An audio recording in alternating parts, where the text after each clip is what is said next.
Hi ladies, this is the next narrated PowerPoint, and this one is on chapter 4 of Making Markets Work, and this is to do with business objectives and pricing decisions. So some of this will be a little bit revisionary, I think, but there might be some new content too. So we'll go through it step by step. I'll obviously save the narrated PowerPoint to Teams, and you can take a look at that, and then we'll have a chance to have a tutorial to discuss the content and any bits and pieces that you need to discuss in any further detail. Okay, so we're looking at competition and market power, and specifically looking at the relationship between costs, revenue, and profits.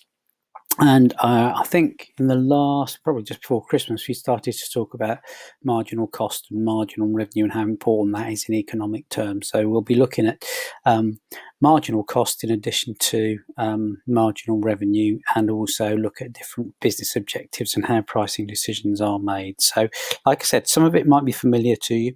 Other bits of it might be not hugely technical, but there's a little bit of graphical interpretation required as well. So we'll take a look at that as we go. And as I said, we'll have a tutorial in a few days' time where we can discuss any content that you found difficult or need more explanation on. Okay, so let's move on. Okay, so looking at business objectives and pricing decisions, these are the areas we're going to take a look at during this presentation. So the first thing we're going to look at is calculating average cost, average revenue, and profit. And again, forgive me if you're familiar with this, and obviously I'm not going to spend too much time on it, but clearly if we need to discuss in a bit more detail in the tutorial, then obviously we can do. And we're then going to look at calculating marginal cost and marginal revenue. And for some of you who are familiar with the principle of profit maximization, you will also be familiar with the fact that a profit maximizing company will basically keep producing and selling, hopefully, until the point at which marginal cost actually equals marginal revenue. But we'll explain in a bit more detail about that as we go. We're also going to look at the link between marginal cost and revenue and contribution, and how you calculate contribution. And we will also look at the objectives that businesses set and how that then influences their pricing strategies. And some of that stuff's fairly obvious, but hopefully it will be relatively straightforward in terms of the links between those things. Okay.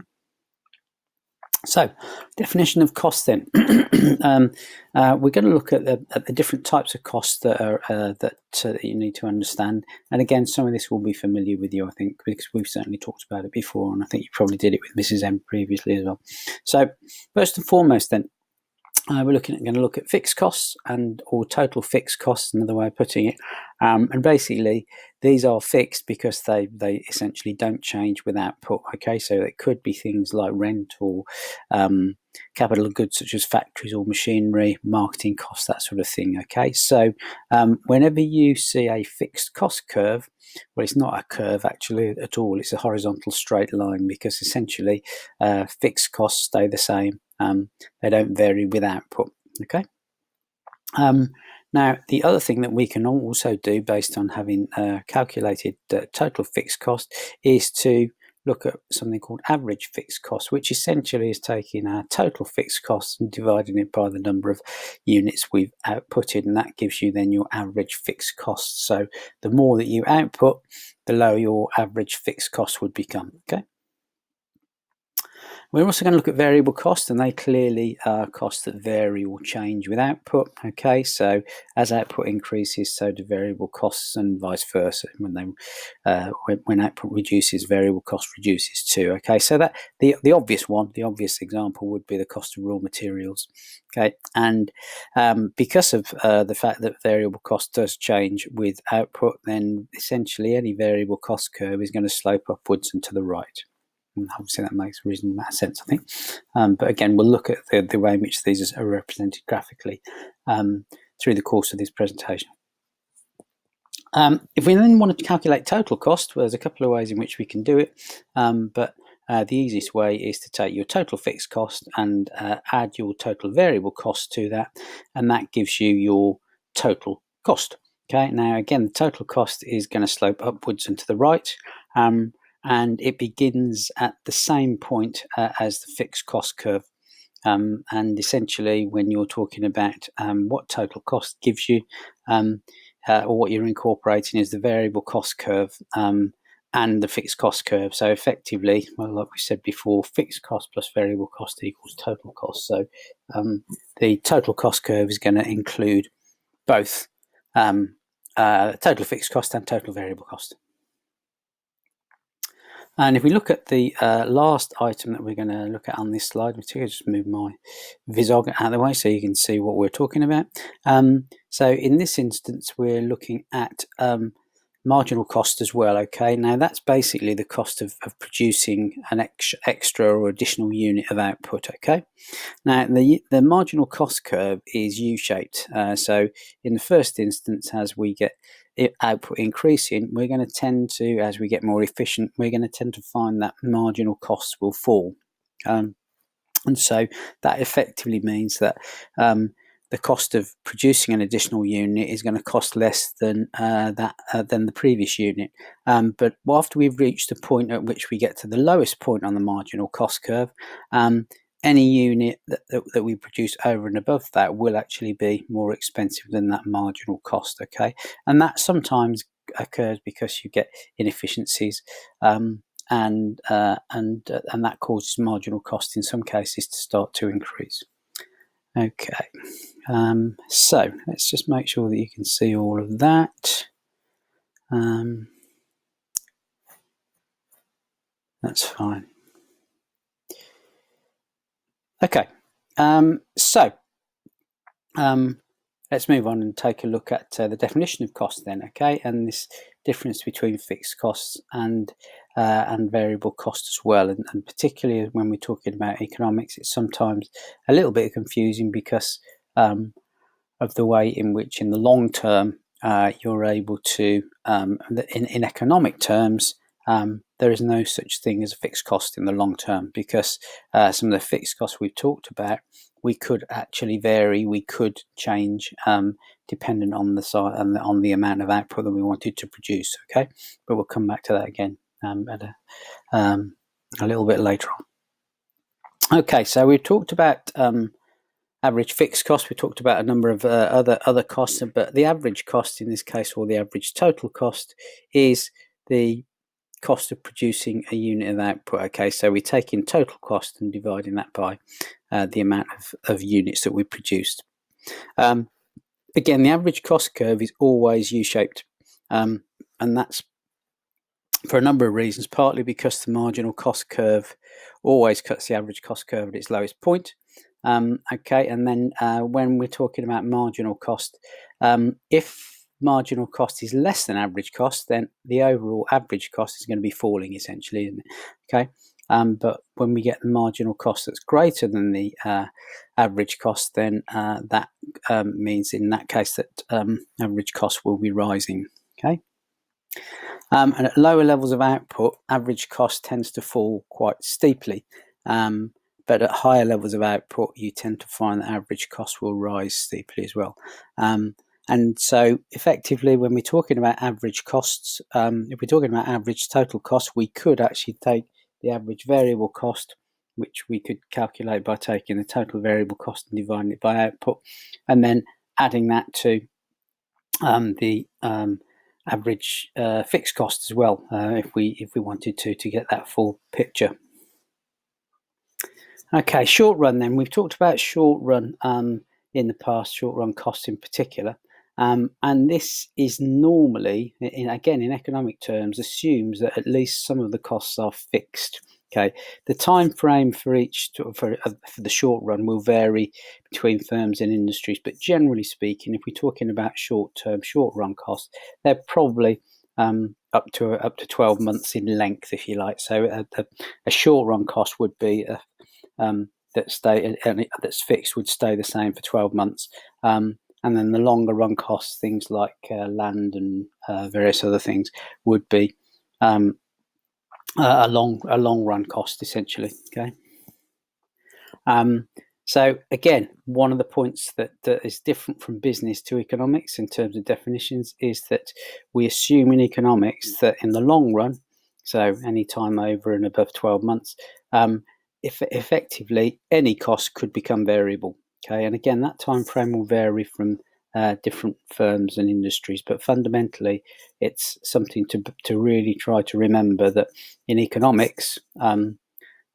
We do differentiate between short run and long run costs, but the view is that in the short run we can have some fixed costs, but in the long run all costs could potentially become variable because we can renegotiate even some of the fixed costs that we might have had previously. Okay, so we're going to have a quick look at calculating a firm's cost then. So you've been given some information here. You've been given total fixed cost. You've been given variable cost per unit. Okay, now actually you could fill in that table with just that information. Okay, so I'm going to give you just a little while, a few minutes to just have a go at completing that. Maybe stop stop the presentation and have a go at filling that in. Okay, so I'm going to stop for a moment in order for you to do that. So if you're going to stop the video and do that, you can have a go at that, and then we'll discuss the findings. Okay, so let's take a look at what this would look like then. Okay, now effectively in this instance where we've been given the total fixed cost of £100, okay, you can see that the total fixed costs don't vary with output, but each different level of output we've got fixed costs of £100. Okay, we've been told our variable cost per unit is £10. Well, where we're producing no output at all, we've not got any total, we're not got any variable cost, so that's 0. When we're producing 1 unit of output, we have a total variable cost of 10. 2 is 20, i.e. 2 times 10. 3 times 10, 4 times 10, 5 times 10. And then in order to then calculate the total cost, basically we just add the total fixed cost and the total variable cost. So we add those two columns together, and as you can see, it goes from 100 to 110, 220, 130, 140, 150. Okay, now remember the average cost is basically where we take the total cost in this case and divide that by the number of units of output. So again, you can see that our total cost of 110 divided by 1, in this case 1 unit of output, gives us £110. Okay, the second one where we've got a total cost of 120 divided by our output of 2 gives us 60, and so on. Okay, and then the marginal cost, remember the marginal cost is the cost of producing one extra or one additional unit, and in this instance you can see that what we have to do is calculate the difference between the two. Okay, so in this first instance we've got a situation where the marginal cost, the cost of producing one more, is 110. In this second instance then, okay, where our average cost is actually 60 as opposed to 110, then our marginal cost, the marginal cost or the cost of producing one more, is 50, and so on. So that gives you the principles of how we can calculate a firm's cost. Okay, let's take a look then at what that means and how we might be able to show that graphically then. So here we've actually got both an average cost curve and a marginal cost curve drawn in. Okay, so we're basically plotting costs against output, and then you can see that at point Q, the point at which marginal cost and average cost are intersecting, there is obviously something going on there. Okay, so in this instance, then, if we show describe what we're showing on the graph, we've got in this instance, as output starts to increase, marginal cost starts to fall, as you can see. So this first part of the marginal cost curve, it tends to fall. The cost of producing one extra unit tends to be reduced because we're starting to improve efficiencies, etc. Okay, and as a result of that, that means that for a while the marginal cost curve is falling as output increases. But once we reach the point, the lowest point on the marginal cost curve at this point, sort of here, okay, any additional unit that we're producing is going to cost more than the previous unit. And again, that could be down to inefficiencies, or it could be down to all sorts of things. But to some degree, the marginal cost, the cost of producing one more unit, is going to then start to increase. Okay, the marginal cost curve is always going to cut the average cost curve at its lowest point. Okay, so if you think about this relationship between average cost and marginal cost, well, we've said that essentially our average cost is the total cost divided by the number of units produced, and obviously at the point at which our marginal cost is starting to actually be higher than our average cost, i.e.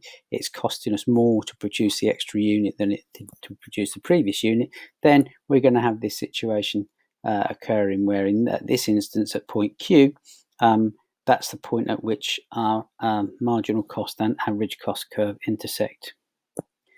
Okay, so if we actually then sort of put that into a slightly better context, if you like, just moving my video so you can see the content on the slide.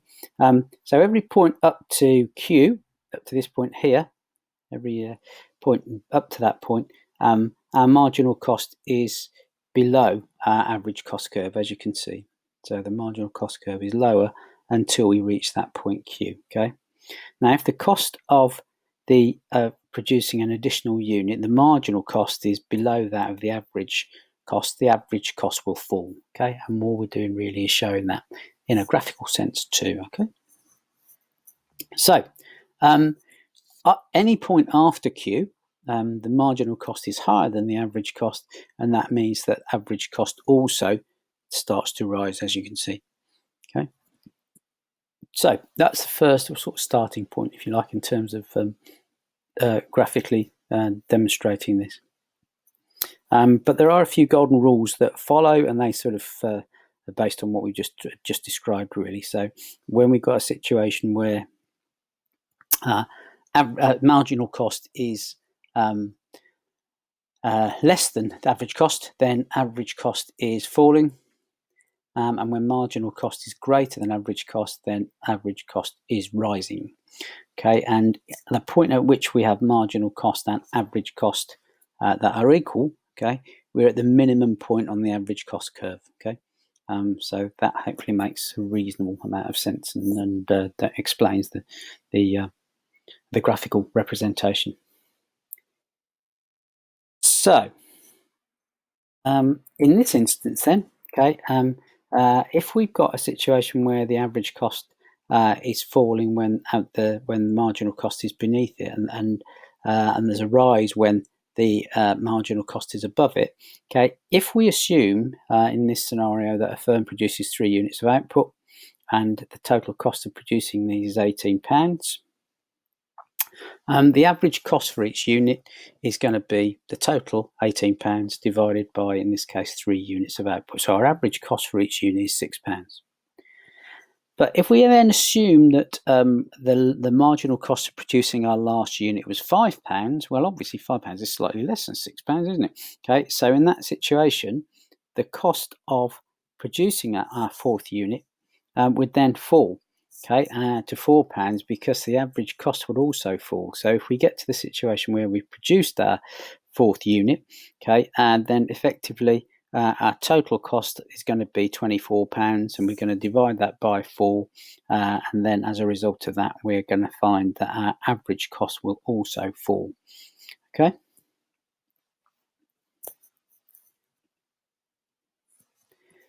I keep getting myself in the way here. I'll just I might just leave myself up there for a bit and see if that helps. So if another scenario happens where in that situation the marginal cost of the next unit fell to £3, well, again, we'd find a situation where the overall total cost would be 25. We would divide that by the number of units, and that again would bring our average cost down to 5.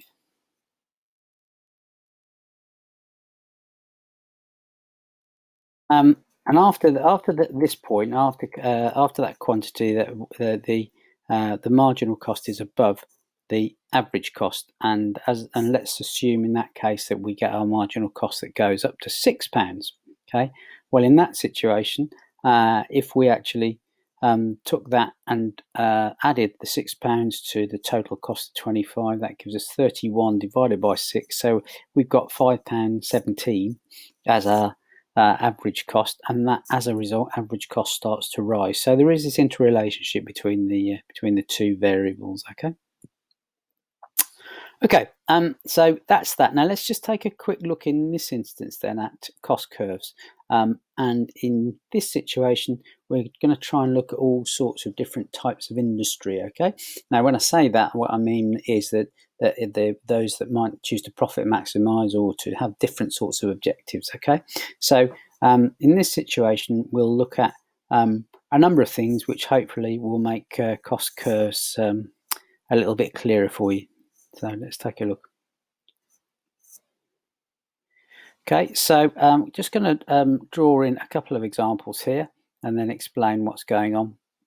So we've basically got, let's just get to the point where we've actually drawn those in. So obviously they build up step by step. So in the first instance, we've got exactly like we just explained, we've got the average cost curve and the marginal cost curve, the point at which the average cost curve is at its lowest, and where the marginal cost curve intersect is will always be at the lowest average cost. But in addition to that, we're also now going to look at how other elements of cost also influence the situation. Okay, so if we actually draw in the first instance total cost line, so the top part of the diagram we're looking at cost per unit, and the bottom part of the diagram we're actually looking at costs in aggregate, so the total costs. Okay, so we've got fixed costs which are horizontal, as we said, they don't change in the short term, okay, in economic terms. But what we've then got is an increase in our total cost to a point, and it starts to level off, and then it starts to increase again to the point at which we have total cost increasing at quite a significant level. And that's all to do with this point at which marginal cost goes past or is higher than the average cost. Okay, so the cost of producing an extra unit starts to increase over and above the average cost. Okay, so as you can see in this situation, total cost is always rising, because if you think about it, you're always going to have a situation where the marginal cost of producing an additional unit is always going to be above zero, isn't it? So there's always going to be an additional amount of cost to the total cost. Okay, and as you can see here, we talk about this diminishing rate. So in the first instance, the first total cost, you can see that is rising at a diminishing rate. Okay, and this occurs because the marginal cost is falling in the orange section that you can see there. Okay, so we're getting an improvement in terms of our overall cost where we're being quite efficient, but then as we get past that point, where we get to the point where our marginal cost curve is starting to increase, that's when you can start to see that in this case our total cost line starts to increase significantly. Okay, so the purple part of the total cost curve. And the reason that we've got this two-part diagram is to try and demonstrate that total costs represent cost in aggregate, and marginal cost and average cost represent costs of at one unit of output. Okay, so it's sort of showing the two scales, but it's quite difficult to put on just one example chart. So that hopefully explains in a little bit more detail why that happens. And it's no different from what we've just been talking about in the previous slide. Okay, let's look at our marginal, average, and total revenue then. Okay, so we talked about some costs. Now we're going to start to look at how we might bring in marginal, average, and total revenue too. Okay, and as we start to see, and when we start to look at different firms' business objectives, how that might then influence some of the decision making that might be taken by different businesses. Okay, so we've mentioned marginal or marginal cost. Haven't really talked about marginal revenue yet, but in the same way as marginal cost is the additional cost of producing an extra unit of output, well, the marginal revenue is the additional revenue that is produced for producing an additional unit of output. So in this instance then, okay, in order to calculate that, excuse me, it's basically the change in total revenue divided by the change in total quantity. Okay. So in this, and the triangle in this instance is just I think it's a Greek. It's the Greek from the Greek alphabet, where basically we're talking about a change in quantity, or a change in total revenue, or change in quantity. Okay. Now, average revenue is basically to calculate average revenue, which when you think about it, is pretty straightforward, isn't it? Really, you take the total revenue and you divide it by the amount that you sold, the amount of output. Okay, so fundamentally, average revenue is always going to be total revenue divided by quantity. Now, you could argue that average revenue is also the same as price, isn't it? Or average price, but we'll come back to that. So total, and then total revenue, again, just to give some definitions, total revenue is the money received by a firm from the sale of goods or services. Okay, and basically total revenue is quantity sold times by selling price. Okay, so those are the key ways in which you might need to calculate different forms of revenue: marginal, average, and total. Okay. So let's have a look at revenues in perfect competition then. Okay, perfect competition. Remember, we talked about how we define perfect competition, but there are very specific things that happen in a perfectly competitive market, which then do influence the way in which you might draw in revenues in this instance. Okay, so we've said that in perfect competition, you've always got a perfectly elastic demand curve. Okay, and as each firm can sell all of its output at the current market price P, that would mean that it wouldn't choose to lower its cost, and if it were to raise its cost, it wouldn't sell anything. So as a result of that, in the same ways as we described it previously, price, and demand, and average revenue and marginal revenue are all the same in perfect competition. Okay, so that is quite an important thing to bear in mind and to remember. Okay, now when we start to look at demand curve and average revenue as total output, then again you can see that in this instance, or in that instance, we've got the same. We've got price being the same as the average revenue, and as a result of that, that is always going to be the same effectively. And then we've also got a demand curve is as being the same as the marginal revenue curve, because as prices don't change, any additional unit of output is just going to bring exactly the same revenue. Okay, and obviously, if we're talking about then revenue in aggregate, remember we're breaking down the difference between revenue per unit and revenue in aggregate. Well, fundamentally, our total revenue is going to go up for each by the same, well, not the same, but by an amount for each time that we produce or sell another unit of output. Okay, so let's just then look at how this might work in terms of total revenue, average revenue, and marginal revenue under perfect competition. So we've been told that our average revenue, our price is 5, okay? And we need to then be able to calculate average revenue, total revenue, and marginal revenue.